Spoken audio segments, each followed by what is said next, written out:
Hai, bersama saya Afiq di YouTube channel FH Training Center. Jadi di video kali ini saya akan berkongsi tentang pemformatan muka surat menggunakan Microsoft Word. Jadi macam biasa, Microsoft Word yang saya gunakan adalah Microsoft Word 2016. Untuk yang menggunakan Microsoft Word yang version lain, jangan risau kerana secara basicnya adalah sama sahaja. Jom kita mulakan. Bila kita dah buka kita punya Microsoft Word, dia akan keluar paparan macam ini. Jadi di dalam tajuk pemformatan muka surat kita ni ada beberapa subtopik.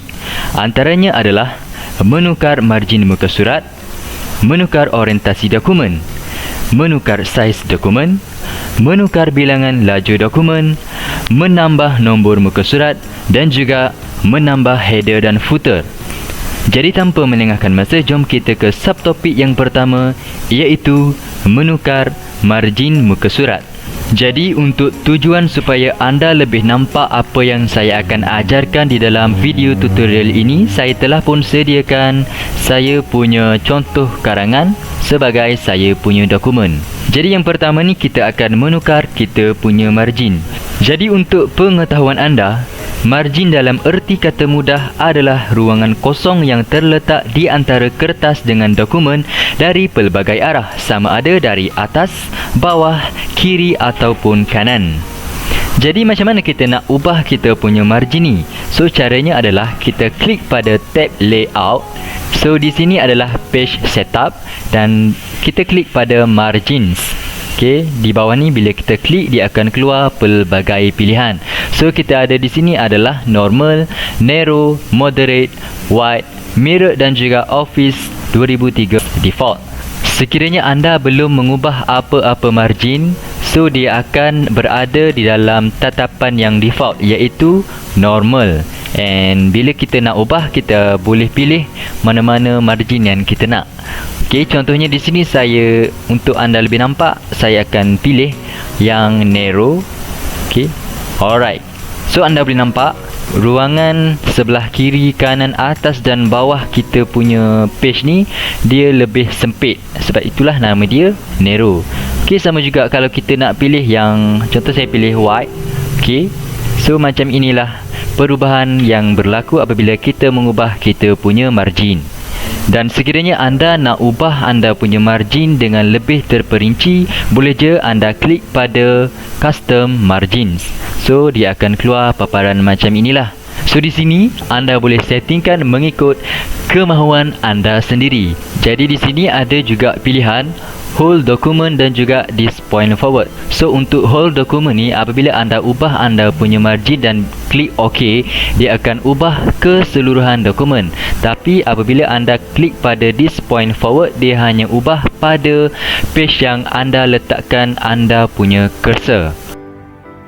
Okey, seterusnya kita move out ke subtopik yang kedua, iaitu menukar orientasi dokumen. Jadi macam mana caranya? Caranya adalah dia ada pada tab layout juga, tapi kita klik pada orientation. And bila kita klik pada bahagian bawah ni, dia akan keluar dua pilihan, iaitu portrait dan juga landscape.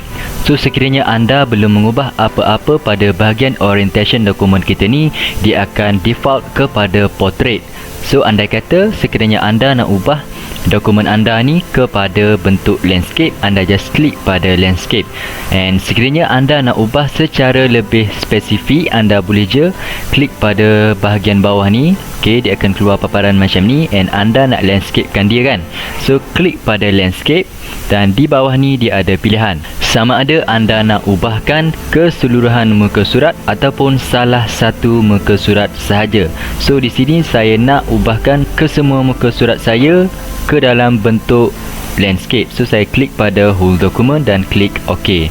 So di sini anda boleh lihat kesemua muka surat saya telah pun berubah kepada bentuk landscape. Katakanlah saya nak ubahkan muka surat pertama saya ni kepada portrait balik dan kekalkan muka surat kedua saya ni di dalam bentuk landscape. So caranya saya pastikan cursor saya berada pada page pertama. Kita klik pada bahagian hujung ni juga, dia akan keluar paparan macam ni. So saya nak ubahkan kepada portrait. Saya klik portrait dan di sini yes, kita klik pada this section.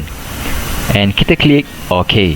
Macam yang anda dapat lihat di sini, muka surat pertama saya sahaja yang bertukar kepada portrait. Jadi cara yang sama juga sekiranya kita nak ubahkan daripada portrait ke landscape ataupun landscape ke portrait mengikut pilihan yang kita hendak, sama ada kita nak ubahkan keseluruhan ataupun salah satu section sahaja. Seterusnya kita pergi ke subtopik yang ketiga, iaitu menukar saiz dokumen. So, menukar saiz dokumen amatlah penting, terutama apabila kita nak printkan kita punya dokumen. Jadi kita akan settingkan kita punya saiz dokumen mengikut jenis kertas yang kita akan printkan nanti. Jadi di sini macam mana kita nak ubah kita punya saiz? So caranya sama juga, dia ada pada tab layout. So kita pergi ke size dan kita klik di bahagian bawah ni, dia akan keluar pelbagai saiz yang boleh kita pilih. Jadi sekiranya anda belum buat apa-apa perubahan terhadap kita punya saiz, dia akan setkan kepada default, iaitu saiz letter. So di sini saya akan ubahkan saya punya saiz dokumen mengikut saiz yang biasa kita gunakan, iaitu saiz A4. So caranya kita just klik pada saiz tersebut.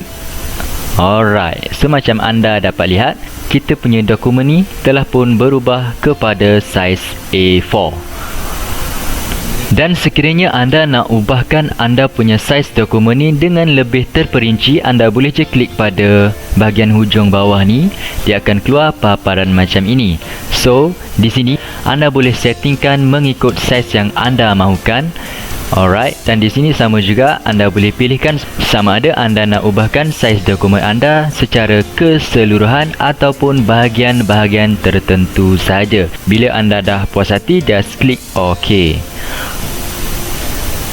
Kita pergi ke subtopik yang seterusnya, iaitu menukar bilangan laju dokumen.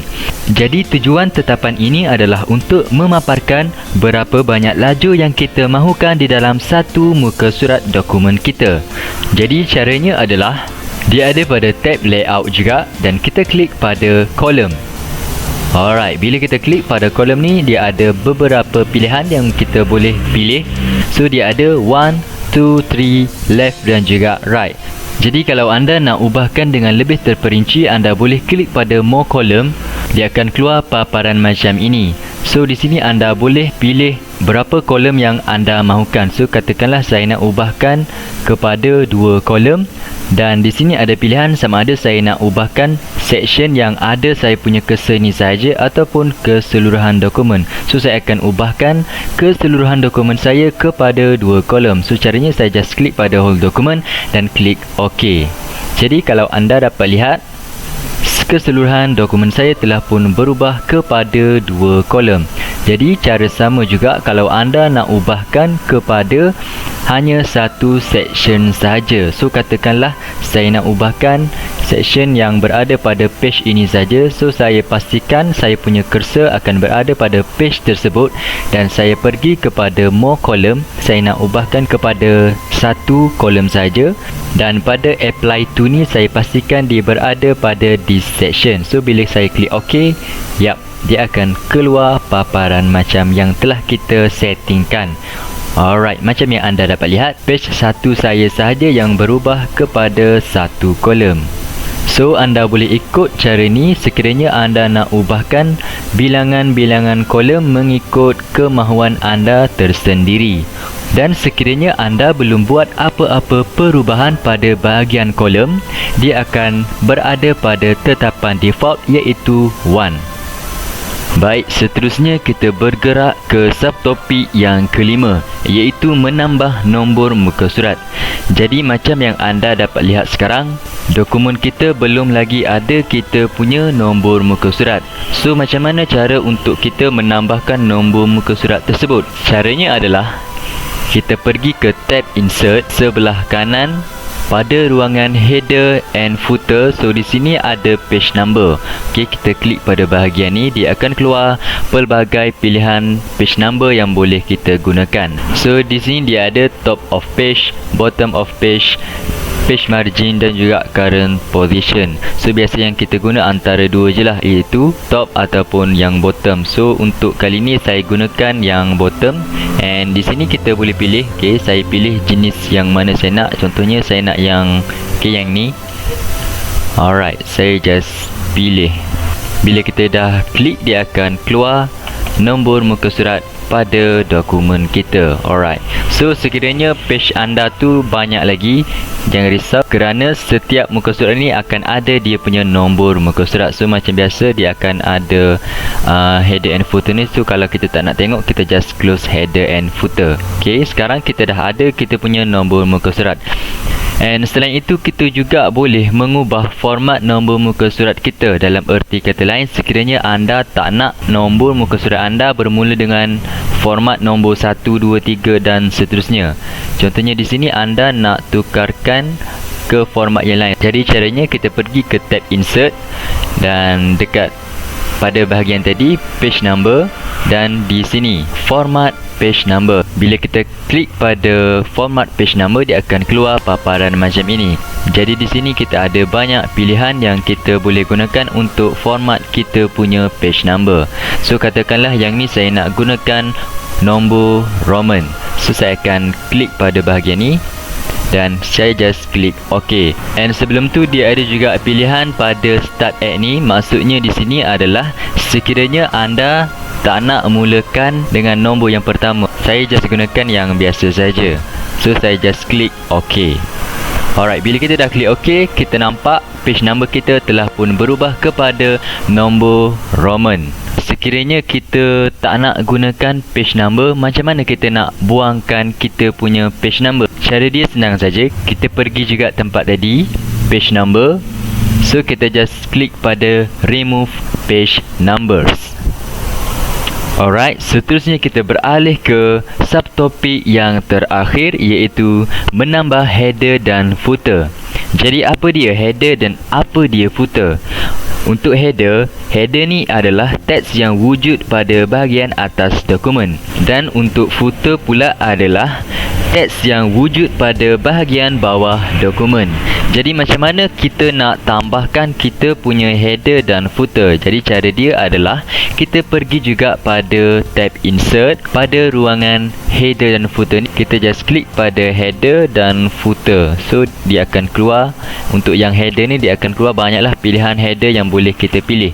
Sama juga dengan footer, kita akan diberi lebih banyak pilihan. Jadi untuk header dan footer ni saya akan buat sekaligus kerana dia macam sama je. Cuma yang berbezanya adalah yang header berada pada bahagian atas dan footer dia berada pada bahagian bawah. Jadi saya rasa tak ada masalah untuk saya tunjukkan sekaligus sahaja. Kita tambahkan kita punya header dulu. Alright, kita klik pada bahagian ni dan pilih mana-mana header. So saya pilih yang blank ni. Okay, saya just klik pada header saya. Alright, bila dah kita klik pada header, dia akan keluar macam inilah. So untuk menambah teks pada header kita ni, caranya mudah saja. Kita just terus type kita punya header. Jadi teks yang ada pada header ni terpulang kepada anda. So saya akan masukkan saya punya header. Alright, bila dah siap type, kita just klik pada close header and footer. Alright, kita boleh nampak yang setiap page kita ni dah ada kita punya header. Alright, okay, seterusnya saya tambahkan saya punya footer pula. Saya just klik pada footer dan saya pilih mana-mana jenis footer yang saya nak dan saya just klik. Alright, and bila saya dah klik, cara yang sama juga yang kita gunakan untuk kita type kita punya footer. So saya just type. Bila dah siap type, kita just klik pada close header and footer. Jadi kita boleh tengok setiap page kita sudah ada kita punya header dan juga kita punya footer.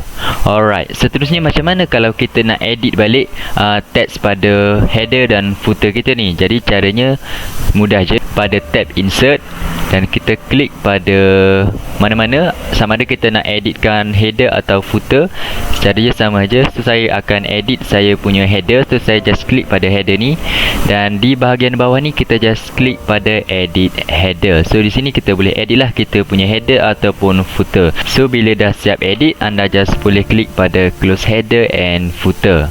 Dan akhir sekali, Macam mana kalau kita nak buang kita punya header dan juga footer? And caranya adalah sama saja. So kita pergi pada tab insert, kita pilih mana-mana satu yang kita nak buangkan, sama ada header ataupun footer. So di sini saya akan buang, katakanlah saya nak buangkan saya punya footer.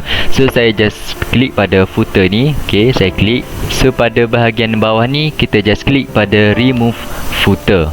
Jadi pada page kita ni, footer kita telah pun dibuang.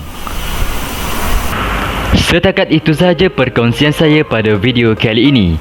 Sekian, Assalamualaikum warahmatullahi wabarakatuh.